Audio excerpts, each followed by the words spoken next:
I'm Danine Green. I'm a personal chef and caterer, and today I'm going to show you how to make homemade granola.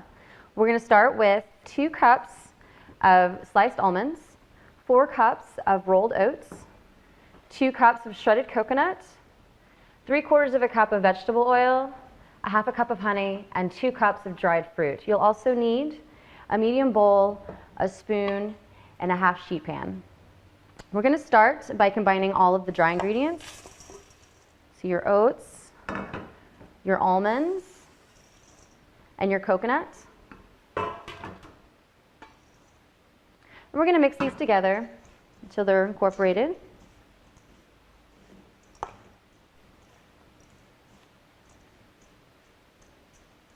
Then we're going to take our wet ingredients, your 3/4 cup of olive oil or regular vegetable oil, and your half a cup of honey.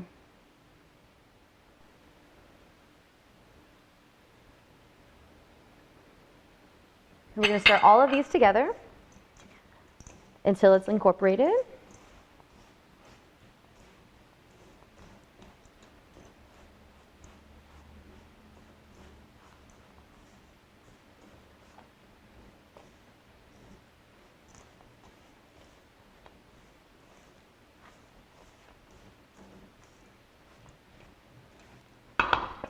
When you have all your dry ingredients combined with your wet ingredients, we're going to put them all onto a sheet pan and pop them into the oven.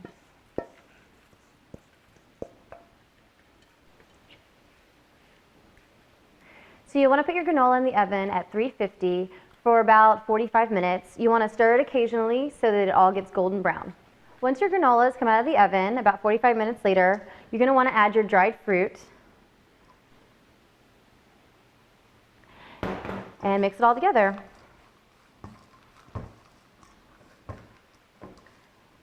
This can be a healthy snack in the morning or midday. It's also really good with yogurt or berries, fresh berries. And there you have it. I'm Danine Green, and this has been How to Make Homemade Granola.